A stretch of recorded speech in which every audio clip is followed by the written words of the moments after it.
Moin! So, Leute, erste exklusive Folge nur von mir. What would Ripke do? Ihr erinnert euch sicherlich, die Rubrik mit Paul. Was würde Paul machen? Ihr habt die Möglichkeit gehabt, ihn anzurufen, mit ihm zu sprechen und er hat euch mit Rat und Tat zur Seite gestanden, wie er in der Situation, die ihr ihm beschrieben habt, reagieren würde. Jetzt haben wir das Gleiche mit mir probiert. Das funktioniert nicht. Ich bin nicht der Typ, der wildfremden Menschen hart Ansagen macht und sagt, ey, pass auf, das würde ich so und so machen. Ich habe immer versucht, irgendwie sehr, sehr höflich zu bleiben und habe dann gesagt, ja, du mach das doch weiter, aber vielleicht nicht ganz so intensiv wie bisher. Such dir vielleicht noch irgendwie eine Alternative, guck dir das mal im Internet bei anderen an. So, das war dann meine Form zu sagen, lass die Finger davon, Alter. Da das nicht funktioniert hat, haben wir überlegt, was können wir denn mit mir machen? Und sind zu dem Punkt gekommen, dass es so eigentlich ganz interessant wäre, weil mich das auch wirklich immer interessiert, Menschen zu treffen, die schon einen gewissen Weg hinter sich haben. Also die gewisse Entscheidungen in ihrem Leben gefällt haben, die sie an einen Punkt im Leben gebracht haben, dass man sie zum Beispiel kennt, dass man ihre Geschichte kennt, dass sie entweder Unternehmer sind, Schauspieler sind oder Regisseure sind. Und so kam es wirklich, das war ein Riesenzufall. Wir hatten gesagt, ey, das wäre doch was, da hätte ich Bock drauf, wollen wir das mal ausprobieren? Ja, voll.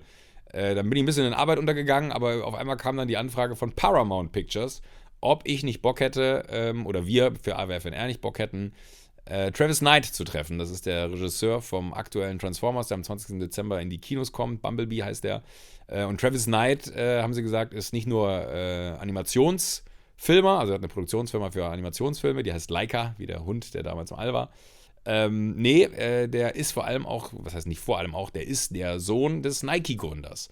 Und das ist dann so ein Moment, wo man dann auch schnell hellhörig wird, denkt, das ist ja verrückt. Da gibt es wirklich jemanden, dem Nike gehört. Ich dachte immer, das wäre ein Konzern, der irgendwo mal irgendwie aus der Taufe gehoben wurde von irgendeinem Multi, der im Markt ist. Nee, das war tatsächlich eine Person, die Nike gegründet hat. Und tut mir auch leid, dass ich das vorher nicht wusste. Ich habe mich da ein bisschen reingelesen. Und Travis, der Sohnemann vom Gründer, ist Hollywood-Regisseur geworden. Und das ist ja schon irgendwie eine interessante Geschichte, dachte ich. Ja, klar, ey, Paramount, wenn ihr uns den da hinsetzt und ich jetzt nicht irgendwie nur eine Viertelstunde habe mit ihm, dann hätte ich Bock, weil normalerweise kommen solche Typen dann immer in eine Stadt, machen Promo, treffen sich mit Zeitungen, also mit Journalisten im Generellen und mit Fernsehsendern und weiß nicht was und machen dann Interviews, die so 10, 15 Minuten dauern, manchmal auch nur 8 Minuten dauern. Und ich habe gesagt, ein bisschen mehr Zeit hätte ich schon gerne. Ich würde gerne ein bisschen ausgiebiger mit ihm plaudern, auch nicht nur über den Film, sondern auch so ein bisschen über den Werdegang von ihm, weil ich mich ein bisschen schlau gemacht hatte, was er schon alles gemacht hat. Und dann haben sie gesagt, ja, ist kein Problem. Reicht denn eine halbe Stunde? Ich habe gesagt, ja, eine halbe Stunde kriegen wir eine Menge bequatscht. Und so war's. Wir haben uns hingesetzt in Berlin und haben natürlich auch über den Film gesprochen. Das muss man fairerweise sagen. Das ist natürlich auch ein Promo-Talk, ne? Es ist Geben und Nehmen. Wenn ich was von ihm erfahren möchte er auch darüber reden dürfen, dass er einen Film gemacht hat. Aber es war ganz interessant, weil ich auch die Frage gestellt habe, zum Beispiel, ob so ein Regisseur an so einem Set nervös ist. Und es war interessant zu hören, wie er darüber gesprochen hat. Und ich habe jetzt auch nicht allzu viel mit ihm, das muss man vorweg sagen, falls jetzt irgendwer denkt, so jetzt erfahre ich ganz viel über die Gründung von Nike, über seinen Vater gesprochen, weil das habe ich tatsächlich auch mal von Paul gelernt. Paul meinte, er hat halt immer einen guten Bezug zu Menschen, die er dann in der Formel 1 kennenlernt, internationale Schauspieler oder was weiß ich nicht, eine Fußballer, mit denen er rumhängt. Du kannst natürlich mit einem Fußballer darüber sprechen, was das für ein krasses Spiel war, als er das Tor gemacht hat. Im Zweifel hat dieser Fußballer da aber schon 10.000 Mal darüber gesprochen. Idealerweise findest du irgendetwas bei diesen Menschen, was ihn viel mehr treibt, worüber du dich mit ihm unterhalten kannst. Und das ist im Zweifel interessanter für den Menschen und auch interessanter für einen selbst, weil ein Gespräch entsteht und man nicht irgendwie sein Fantum outet. Jetzt war ich vorher kein Fan von Travis Knight. Menschlich bin ich es geworden, weil er wirklich ein guter Typ ist, aber ich dachte mir genau das Gleiche. Was soll ich ihn jetzt zu seinem Vater befragen? Am Ende sitzt er vor mir und er ist da nur hingeboren worden als der Sohn vom Nike-Gründer. Da kann er gar nichts für. Dennoch habe ich 1, 2 Fragen dazu gehabt. Die hat er auch ganz offen und ehrlich beantwortet. Und es ist, finde ich, ein gutes Gespräch geworden. Ihr müsst selber sagen, wie ihr es findet. Euer Feedback interessiert mich. Ich melde mich nochmal danach. So, Travis, let's start off easily and maybe just talk about the movie, because there's a whole way that you took to become the director of one can say actual movie, because you're more from the animation world. An actual movie? Yeah, because it's the it's real. Outrageous. No, maybe it's as opposed to that other nonsense I've devoted my life to for the last 20 years. But what I meant was that it's like a movie with real characters, but because you're coming from the animation world, Right. Is that something where you said, because I read that big interview of yours in Fast Company, where really people told that there are about 130,000 frames still to do by the moment they were interviewing you. So it's kind of a total different approach to Right. do a movie. Mm-hmm. So what I was interested in is whether that was kind of a really life goal that you set yourself because you wanted to do a real movie instead of an animation movie, or is that mixture the thing that kicked you? Yeah, no, this was never really in my plan. This was not something I strategized for. This was something that kind of just came my way from left field. I've loved telling stories my whole life. I've loved animation my whole life. I've loved films my entire life. But I was and continue to be completely devoted to my company Leica.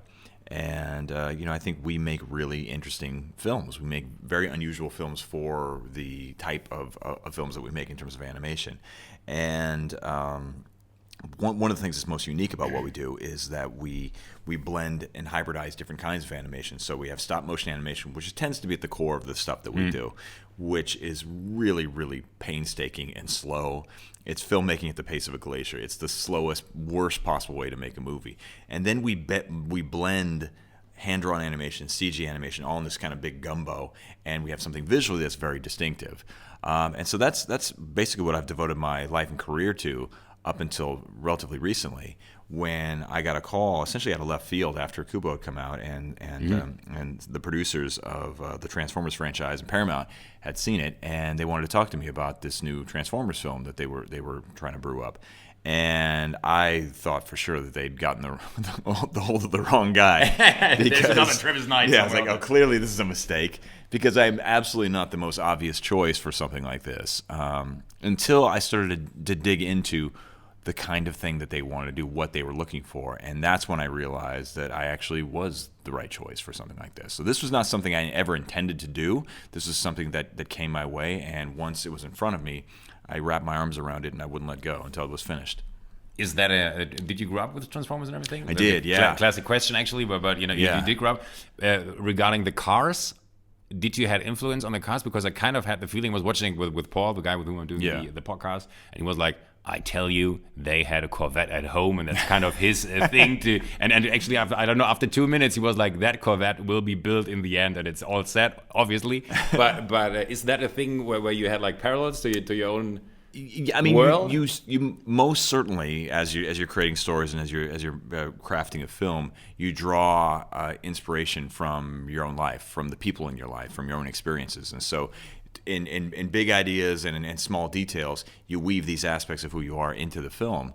But I was never a car guy, so that specific thing was not a part of my childhood. I was never into cars that much. Never? No, not at all. But I was a Transformer. No, I'm still not. No, but I was a Transformers fan and continue to be when I was a kid. I was around, I don't know, I guess around 9 years old when the Transformers first thundered over to American shores. And the first thing I was exposed to was the cartoon miniseries. And I think there might have been only like maybe 5 or 6 episodes or something, if memory serves, but something like that. But anyway, it was on, after school, and I had never seen anything like it. I just thought it was so cool, these sentient space-age robots who come to Earth and essentially hiding in plain sight. And it was as if, all the objects around us, it's a very kid-like idea that the kind of the things that are surrounding us have some kind of inner life. And if somehow you're able to activate or say the right secret code or handshake, somehow they could spring to life, and you can go on adventures with them. There was something that was just so cool about that idea. So I loved the Transformers as a child, and so when we started talking about this movie, that was the feeling that I wanted to evoke with this film. I wanted to try to bring back that feeling of wonder, of magic that I was first exposed to when I saw the Transformers, 30 some odd years ago, and that was really my into this story, and then trying to think about the emotional aspect of the story that I wanted to tell was really at the core of everything. I mean, you have to. For me, I have to build the story around some kind of strong, powerful, emotional core. Yeah. And once I find that strong beating heart, then everything else you can start to build around it. But it wasn't until I said, okay, this is what I essentially think this film should be about, that everything kind of fell into place. Talking about that animation thing when you were so small, because you just said that you had that Transformers animation, 5-6 episodes. Have you already been at that early age into animations, or was that? Yeah, I was absolutely into animation at that. Yeah, but did you have on your mind something like, I want to work with it? Because no. At what stage did it start off with you to have a vision of what could be out there for you? No, I mean it's really it's one of those things where I didn't know anyone who made films. I didn't know anyone who was an animator. I didn't know anybody who did that kind of thing for a living. So it didn't even seem like it was remotely within the realm of possibility. It didn't seem like it was something that was even attainable. It was a dream. It was like, oh, you can make a living out of it. Right. and even to learn how to do it. Like there were no animation schools where I grew up, and then there were no classes you could take. It was all just kind of learning by doing. You figure something out, and you play around, and you make this little serendipitous moment where all of a sudden, you figure something out, and then you can apply that to the next thing you do. In an interesting way, a lot of the people we've created this community at Leica, my shop in Portland, Oregon. And we call it a shop. I like that. Yeah, that sounds so tiny and beautiful. It's around 400 people, is it? Yeah, that's about right. But relatively speaking, it is tiny for the animation business. For the animation business, I mean, our team of animators is about anywhere from 20 to 30 people, and you can have 3, 4, 5, 6 times that on a typical animated film. So we do a lot more with a lot less. But my story is very similar to a lot of the other animators who I've met.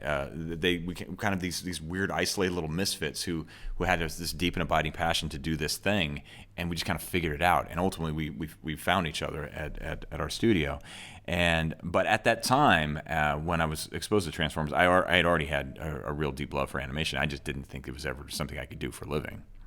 Crazy. Is that sometimes crazy to you that you made a living out of it? It's absolutely crazy. I mean, I think what I'm doing now, it continues to blow my mind. I can't believe how blessed I am to do something I love. Traveling the world, telling everybody what you love to do. Yeah, it's amazing. It's really been an amazing life.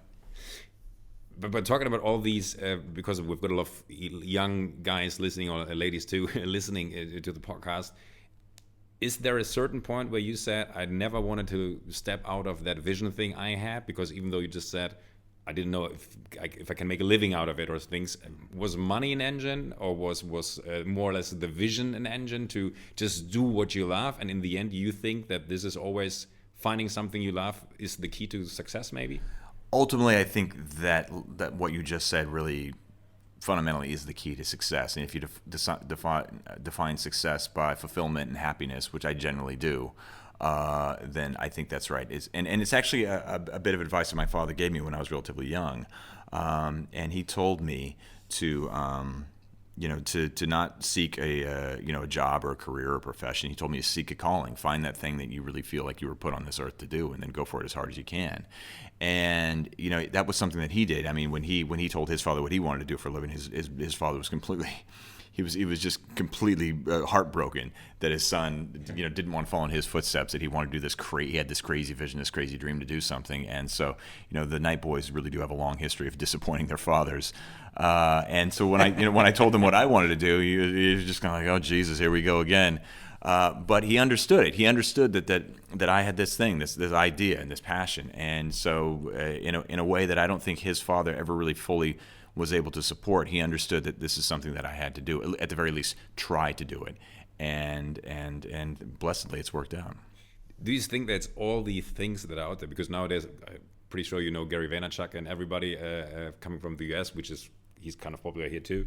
Do you think that all these advices that are now accessible to all these people make a difference in people see their careers? I do. I think it makes a huge difference. I think back to when I was a kid and I just felt so alone, so isolated when I was trying to figure these things out, when I had this love for something and I didn't know anybody. There was none of my peers, none of my friends, none of the people who were around me was interested in this kind of stuff.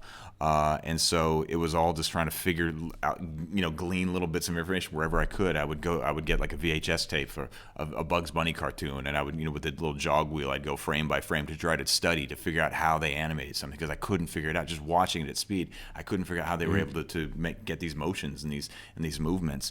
So just kind of whatever little bit I could, I would try to learn from.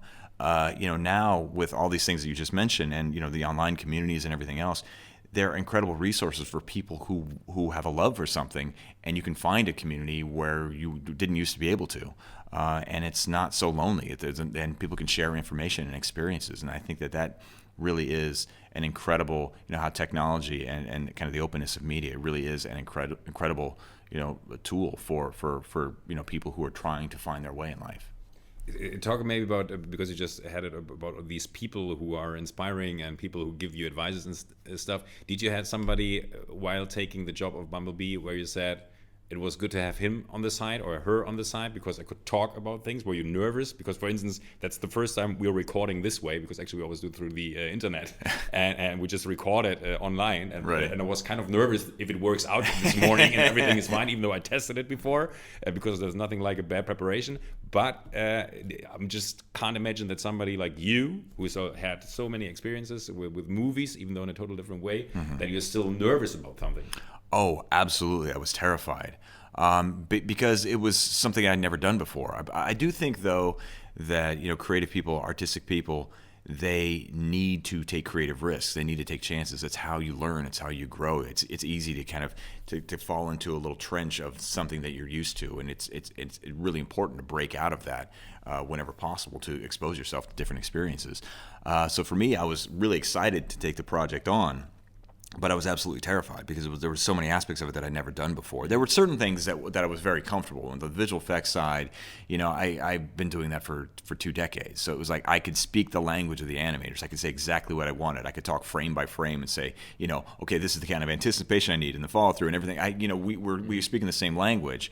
But there are other aspects of making the film that I'd never experienced before, and I was pretty terrified. And I think compounding that was the fact that, it's franchise filmmaking. I definitely dove into the deep end, and there wasn't a single collaborator, not a single key creative, artistic person on this film that I'd known before I worked on this movie. I mean, having been at, starting Leica 15 years ago, a lot of those people I've known for 10, 15, 20 years. And so you really develop a rapport and you learn how to help and support each other.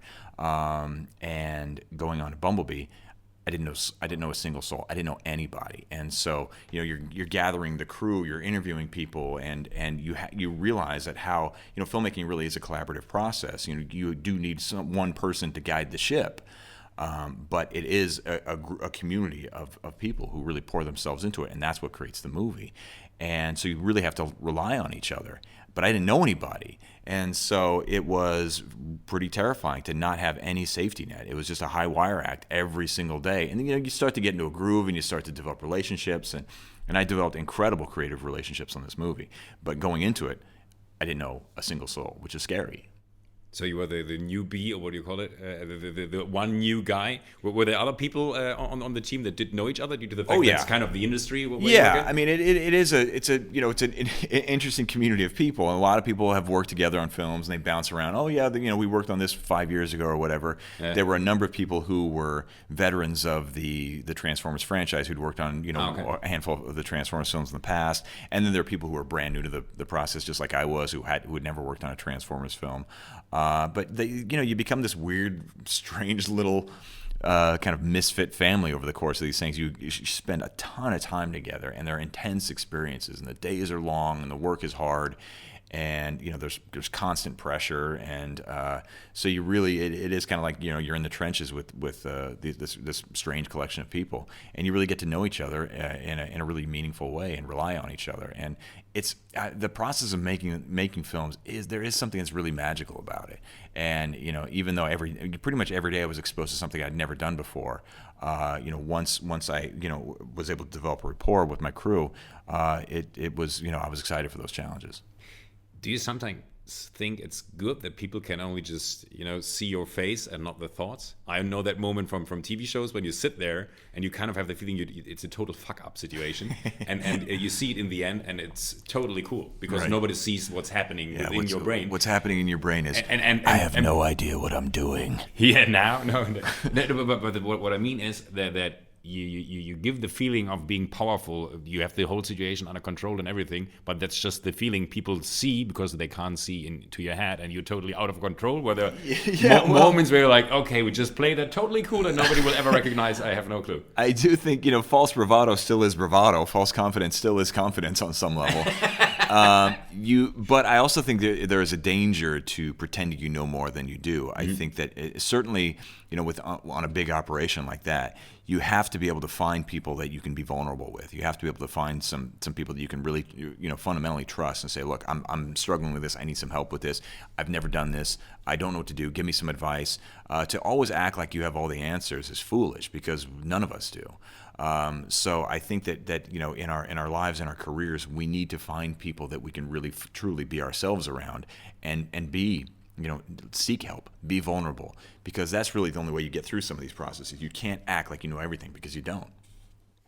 Talking maybe about one thing, I'm pretty sure everybody asks you, was it a good thing to be the son of somebody who founded one of the biggest companies in the world, or was it a bad thing? Because actually you could have just, there's so many people out there, you see them every summer somewhere in the world, just hanging on big ships and spending money they never earned and actually never worked in their life. You took a total different way and had it like an own thing. Was it showing that you got something in you that is not just spending the money somebody else earned, or what was it? Well, just the engine of your, because your motivation is insane, and when you see where you got with all that kind of, you could have taken the easiest part and be the CEO of Nike at one day. Well, I think I certainly am my father's son to a large degree, and I think about how much we're alike and how different we are at the same time. You don't choose your family, you don't choose your parents. We're born into the situation that we're born in, for good and for ill. And it's all I've ever known, so I can't compare it to anything. I do feel like the relationship I have with my father, to the extent that I've been able to seek advice, and he's been very generous in terms of trying to offer me some wisdom from some of the things he's experienced. But when we all have to fall on our face, we all have to make our own mistakes. But yeah, I think we all have to follow our muse. There's each person has something inside of them that needs to get out, and it's like the phrase goes. It's if there's music within you, you have to keep playing. And so whatever that thing is that's within you that you can harness, that's specific to you, and focus in on something that gives your life meaning. That's what you have to try to do. If you're doing something you love, no matter what it is, if you're doing something that you love, it makes the hardships easier to bear, and there are going to be hardships. It turns the failures into fuel, and there are going to be failures, and it makes the successes, it makes the highs really incredible, unlike anything you've ever felt. And so that's really when I think about success, whether it happened to be animation or film or whatever was inside me that I needed to somehow get out, following that thing that I loved. That's the thing really that fundamentally, along with the people in your lives, gives your life meaning. And so, my father helped me understand that at a relatively early age, because that's exactly what he did. So what I get out of this is actually it's not about what people achieved, it's what they do with you and for you. Yeah, look, it's the work, what we do occupies such a huge part of our lives, and there's great nobility in that. But everyone's got their own thing. I don't think there's a one size fits all thing, other than I think that's kind of what your teens and your 20s is about, is figuring that out, figuring out what your place is, where you belong, what you need to do. I found that pretty early in life. And then I went for it as hard as I could, and there was never any guarantee that it was going to work out, but I had to try. And if I was a complete miserable failure, at least I gave it my best effort. And so far it's been going okay. Sitting here talking about a blockbuster, but would that be because talking about all these people surrounding one, also the honesty of others? Isn't that maybe the most important thing? Because what you just said, if I would have been a complete failure, you have to have people around you that tell you dude, that makes absolutely no sense for you. Keep your hands off that topic. You do, but you also have to know when people are giving you bad advice. Even people who care about you can give you crummy advice on occasion. We all see the world through our own prism, and our prism is tainted by our own experiences and our own, our own thoughts and imagination and everything else. And so sometimes people that you love and who care about you deeply will tell you the wrong thing. And you just have to have some degree of discernment to be able to tell the difference. We're all going to make mistakes too, but yes, it's absolutely critical, of course, to have people in your life who you can be vulnerable around and who can give you the brutal truth, even if it's hard to hear. Do you remember the first animation thing that you really did? Something Yeah. back in, yeah? Sure, yeah. What was it? Oh, it was awful. It was some ridiculous superhero thing. But you tried at home, and it was just with your a mini DV, or what was it? No, we didn't have. You're way younger than I am. There was no mini DV. Mini DV at that time. No, okay. Was it like a better camera? Yeah, it's just like a 16 millimeter. Okay, This was back in the days of film. And so, boy, I don't miss film at all. I know there are people who kind of bemoan the demise of film. And, oh God, film was awful. There's so many things with places where and instances where things went wrong. I really love what digital has afforded us, but. Yeah, I mean, and it, it was just something that I loved to do. I always had a sketchbook with me, no matter where I was going. My mother ran errands. I'd bring my sketchbook and my pencil with me, and I'd be drawing constantly. My brother had a baseball game. I'd be sitting in the stands, not paying any attention to the game, just drawing, creating my own comics, creating characters, creating worlds, telling stories, and very rarely did I even share that with anyone. It was essentially all for me. It was a way to get out something that was inside me. It was a way to somehow get it out, and that's always, been a part of who I was. I love to create things. I love art. I love, and one of the things that's so great about films is that it combines all these incredible different art forms, from music to photography to performance to painting and illustration, to writing, and it feels like it's everything I love wrapped up into one thing. But is it talking about all the good stuff one major thing? Because we've got a special episode talking about our failures. I, for instance, had a big appointment with the CEO of a company I work with. And that appointment was at 4 o'clock. And at 1 o'clock, my assistant called me and was like, you know that at 4 o'clock there's that appointment in Munich with the CEO? And I was like, today? She was like, yes. And it was 1 o'clock, and I was sitting in my office here in Berlin, and I had to fly all the way to Munich to make it. Actually, if I wouldn't have made it, I'm pretty sure I would not be sitting here today, because I would be applying for a different job, which is kind of the biggest failure. Be prepared, be on time. Things that are really fucked up. For instance, I canceled my apprenticeship. We've got like a 3-month test phase in Germany when you do start an apprenticeship. I canceled it by fax. I sent them a fax, and it didn't pick up the telephone all day, which was really like a fuck up move, because they gave me a job, and I just hold my naked ass into their faces. And it was like, no fucking way I'm gonna work with you people. Is there something in your life where you say that was one thing that was bad for me but made me the person who I am today? Because actually all the things, the CEO story is more or less funny for me now, because you're at some point in your life, but that moment where I first saw that job I'm working there on is not mine. I have to do something totally different to get a different angle of or different perspective onto life. Did you had such a moment where you kind of thought of? Oh yeah, I mean, I've had countless moments like that. It's. I mean, where do you even begin? I think probably the most obvious thing, just because it really did completely change the trajectory of my life, was I've been a musician my entire life. And you had that rap. Yes, I had. Yes, when I was very young, I was a teenager. I actually got signed to a record label, and it was, to me, it absolutely was a dream come true. It was the opportunity to create for a living. Again, not knowing anyone who had done that kind of thing, it just felt like it would be impossible. And to have this opportunity, it felt like it felt like everything was kind of coalescing in a way that I never could have imagined, and it was an unmitigated disaster. It was an absolute disaster, and having worked in the music business for a couple of years, I realized that the things I thought I wanted was not what I wanted. And I walked away from it because it was not giving me any joy or satisfaction. It was just nothing but heartache and struggle. And sometimes struggle is not a bad thing. Sometimes struggle is a great thing. But in this case, it was not. The joy of creating was completely overwhelmed by the politics and everything else that was part of that world.